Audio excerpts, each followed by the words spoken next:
So welcome back to the only daytime court drama that matters, Decoy Court, where today's featured posts are coming from r/AmITheA, where we're having you, the viewer, deliver the final verdict. So the top post is, am I the antagonist for suggesting that my husband use some of his daughter's college fund to contribute to my son's wedding? OP writes, my son is getting married in December. He's been struggling to get a new job after he left his old job, and the job search is taking way longer than expected. We can't afford the whole wedding now, and we can't change the wedding date since his fiance refused. So I asked my husband if he could take some of my stepdaughter's college fund to pay for the wedding. My husband was upset and told me that he was surprised that I would even suggest this, and that his relationship with his daughter is already severe enough, and taking money from her college fund would destroy the relationship completely. Said this would tell his daughter that my son is more important than her. He yelled at me and told me to drop it. My husband seems upset with me, even though it's been a week since we had this conversation, and refusing to discuss it any further.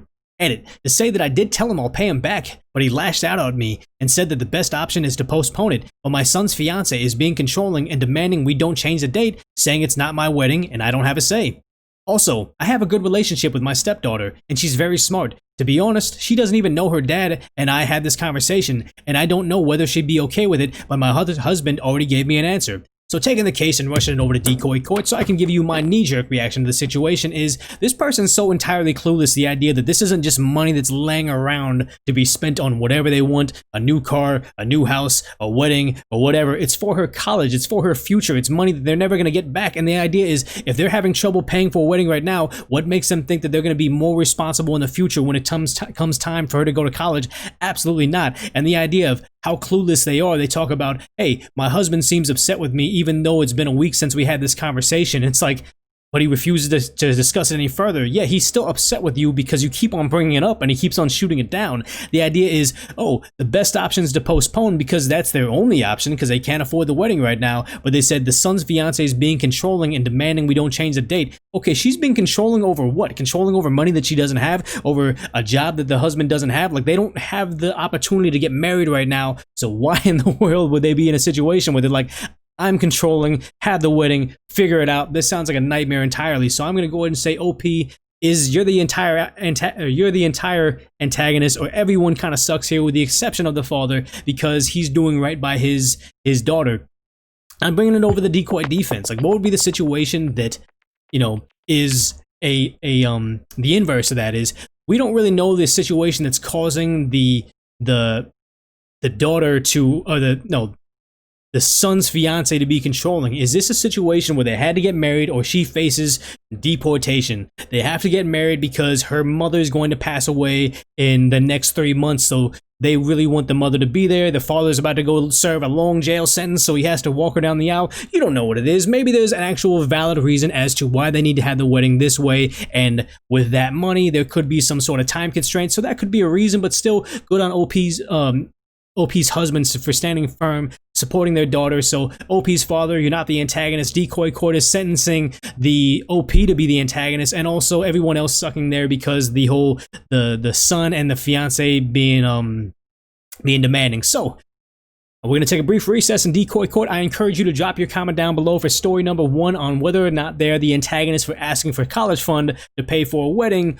Who knows, maybe you have reasoning for that, but I mean, if you listen to the Decoy Court, you listen to the Decoy defense, and at any point in time, you cracked a smile or just like seeing me freak out over Am I the Antagonist, make sure you subscribe down below in this break. Make sure you turn on those notifications to join that Decoy Koi Pond because we were having a good little party over here. But let's go ahead and get over to the prosecution, which is called the top comments.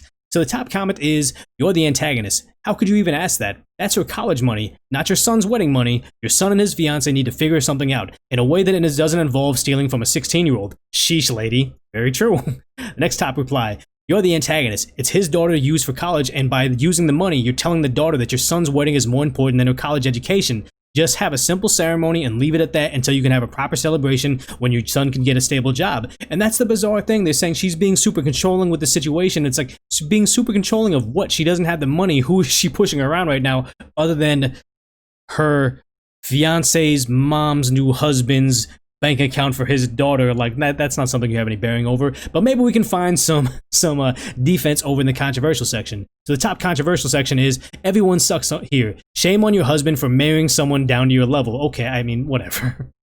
The next person, you're the antagonist, LMAO, more you're the antagonist, and then you're the antagonist, weddings are completely optional. So everybody seems to be on the same level as to OP being the antagonist over here. So clear-cut Decoy Court case. I feel like everybody knows they're the antagonist, but if you believe differently, I really want to hear your words down in the Decoy Court pond, aka the comment section. So let's go ahead and shoot over to that second story of the day, which is, am I the antagonist for driving a tractor to school? OP writes, my parents are both out of the country and they took the cars with them, and my school doesn't have buses that come to my area since I live in an obviously rural area since we have a tractor.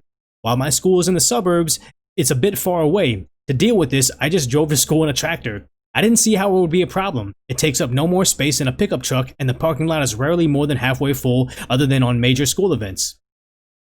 I drove to school several days on the tractor, and on the third day, the principal comes out and says, I need to go home with the tractor. I explained that I live 35 kilometers away and that's not an option. He doesn't say he doesn't care, or he says he doesn't care, and I told him no. I'm going to get an education and I don't care what he says. I ignored him and he's screaming at me. He called the police. Police came to the classroom and they made me come out. Later turns out there's nothing they can do and there's nothing in the school rules or the region's laws about driving tractors to school, and it's allowed on public roads. Principal the next day says I need to stop. I told him to go F himself. He then tells me to go with him to the principal's office, and I continue to tell him, go F yourself. He then calls my parents to discuss disciplinary actions. And just like last time, he called my parents and they said, I'm at a work trip. I'm getting paid 400 euros an hour. I don't have time for this petty crap. Unless you can pay me more than that, I don't want to effing hear it, and hung up. In the end, all they could do is give me detention for disrespecting authority, which I didn't even show up to because those dummies forgot to put me in the system and the detention list online. F my school and F my principal. So taking the case and rushing over to Decoy Court, as always, to say, who's the true antagonist over here, and what would be a situation that, you could argue the opposite. So he's trying to go to the school, he has a tractor, he takes it to school. I mean, it's kind of a bizarre thing, but if they live in a rural area and there are tractors and they're legal on the road, what's wrong with that? It would be a different situation, I guess, in the decoy defense, where if it was taking up too many parking spots, if it was a distraction where all the kids were looking at it and wanting to take pictures and selfies and TikTok dances in front of it, whatever it may be, the idea that it's just a tractor, it's just a car. This is the principal trying to flex his power over a student, saying, I don't like it, let me make some, random rule as to how I can control you, how dare you not listen to me. Now it's just it's a P-word contest at that point in time. I don't want to, this is all very PG-13 rated, but no, this is entirely fine. So I guess the decoy defense with this is, the principal's family member's wife or something, they passed away in a horrific tractor accident, and that's the tractor. Like, he's just taunting him with it, saying, hey, look, remember that tractor thing, that lawsuit that you lost? Well, here it is. I'm parking it right next to your car every single day, giving him horrendous bouts of like flashbacks and painful memories, and he just wants it out of his face. He's not like, telling him, get that tractor out of here. Like, he's literally sobbing the entire time he's asking nicely OP to get rid of the tractor. But we live in the world of the Decoy Court, not the decoy defense, and I'm going to go ahead and say OP's not the antagonist, and good for you for standing up for yourself, and good for your parents for standing up for you as well. So again, Decoy Court will take a brief recess. Let me know your thoughts down in the comment section right now, because I want your knee-jerk reaction, because the Decoy Court is always my knee-jerk reaction. Let's go ahead and get to the prosecution, which is the top comments, which they are saying, your parents are the antagonists here, even on a highly paid work trip, which makes sense whatsoever for owning a tractor. Leaving a kid alone with the ability to meet basic needs is straight up neglect. I'm leaning towards this being a troll. Wait, how is it neglect? The kid is able to go to school, he's old enough to be driving, and what's wrong with that? He's old. He's not like a kid where he doesn't know how to, like, he has a job, or he doesn't know how to go to like the store to pick up his own groceries. He likely has his own credit card to get his own fuel. He has a job where he drives a tractor. I don't understand how this is a bad thing for them, but that's a top comment. Maybe I'm wrong. The next top comment is, not the antagonist, but if your parents earn so much, ask them to get you a car so you don't have problems in the future. And that's the bad lesson. I think I disagree wholeheartedly with both these top comments. The other one I disagree with, and this one I disagree with. What's wrong with them living in a rural area, having limited amount of vehicles, and saying if OP wants a car, make him earn a car. We don't need to give him a car just to appease the principal. You don't change your life because some jerk principal has a power complex and wants to flex it over a student. I don't like that at all. OP came back to say, we're saving up money so I can drive all my siblings to school. They plan on getting me one soon. I'm not old enough to drive yet, though. Neither are the siblings, but we're old enough to use a tractor. So, okay, maybe I take all that back. I take that back. I don't know the rules about tractors, especially in a European country, so maybe not. I don't know. So, reversing all those things I said right now, but that's what the Decoy Court is about, learning things. Where I'm from Los Angeles, I don't really have a tractor. I've never been around tractors, so maybe the Decoy Court can't be used over in this very complicated tractor situation that I was entirely wrong about. But I mean, I'm trying to get to the controversial section, but I'm kind of being locked out right now. So let's go ahead and go to the defense, which is the controversial section, which is someone with lots of downvotes and being locked out as well, saying, you're the antagonist and it's pretty clear you get your crappy entitled attitude from your parents. They say, yep, there's always one. What is the entitlement from? If he's driving a tractor, there's no problem. What's the I don't know what's going on here. And the next top comment is, you're the antagonist. Don't speak to your principal like that. Are you trying to get expelled? We were supposed to believe you care about your education so much you drive a tractor 35 kilometers to get to school, but then you tell your principal to F off? I don't think so. I suspect you were trolling, but the story would be more believable without any of that crap. I don't know, man. A lot of my kids in my school have no problem telling off the principal, telling off a teacher, and just accepting the suspension because they know when they're right and they're wrong. Maybe there's this huge part about the tractor I don't understand, but I mean, they said 35 kilometers. I'm sorry, I use freedom units. I don't know what a kilometer necessarily is in the translation, but I guess in the comment section, let me know down below. I could probably punch the numbers into Google, but I don't really feel like it. Let me know if 35 kilometers is a long trip to take on a tractor. So right or wrong, I stand by the Decoy defense decision. Sometimes Reddit gets it right, sometimes gets it wrong, but the Decoy Koi Pond always gets it right. So make sure you drop your comments down below. But also, let's go to that third and final story, which is, am I the antagonist for letting my friend know about a dude beforehand and ruining his chance with her and also making a joke out of him in the process? So OP writes, usually I don't let stuff like this bother me. I just drop all contact with people that are problematic. But this time a bunch of my longtime friends have called me and other friends antagonists, so I want to know. A new dude was introduced into our group by a friend. This friend group was recently reunited online due to you-know-what. Some of us are food lovers, so we decided to do a game of sorts where we pair up and order food that we like for the other person. This new dude asked me, after I talked about my favorite restaurant, if we could do the food exchange thing. He said there's a great pizza place near him, and his description was absolutely mouth-watering, so I agreed. He kept calling it a date, so I made it clear that it wasn't a date, and if he felt so, then I'd rather not do it. But he said he was joking. There were some ground rules. The person ordering the food pays for it, and the order should be approximately equal and not more than 700 INR. Don't know what that is. That evening, the dude texts me saying he's ordered the pizza and it'll be there in 20 minutes. So I order food for him, Indian food, whose total comes to around 650 INR. I let him know that it's going to take time because the restaurant is always busy. I get delivery for my food and find out that it's Domino's and was just one small pizza of the cheapest kind, around 100 INR, which wasn't paid for and I had to pay. So I called him up to asking if there's been a mistake, and he just gives the excuse saying that he forgot to pay, that he'll take me to get the other one later someday.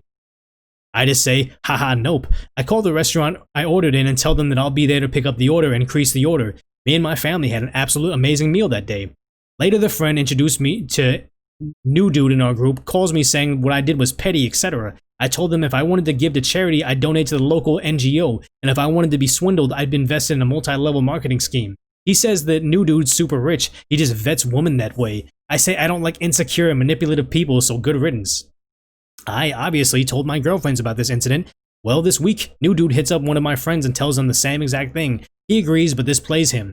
She sends him the plain packaged rice from DAL restaurant near his house, and he sends her the same pizza. New dude's obviously pissed and calls her a gold digger and goes on a nice guy rant. She screenshots it and posts it to our group. Some people forward it to their own friends and it kind of spreads. Now the dude that introduced me to new dude and some other guys are calling me the antagonist because he's being trolled by his friends and are saying that it wasn't necessary to gossip about this. I blocked the first three who said this, but now more are saying the same. So am I the antagonist for gossiping? So taking the case and rushing it over to Decoy Court for my knee-jerk reaction would be the situation of, this guy's playing some game so he can get free food and all of a sudden you're the antagonist for calling him out on it? Like, no. Play stupid games, win stupid prizes, become the ridicule of your friend group. That's just part of life. I mean, this should be a lesson on them. And the idea of they're super rich and they're vetting girls, like, what are you doing there? Like, the idea is, why?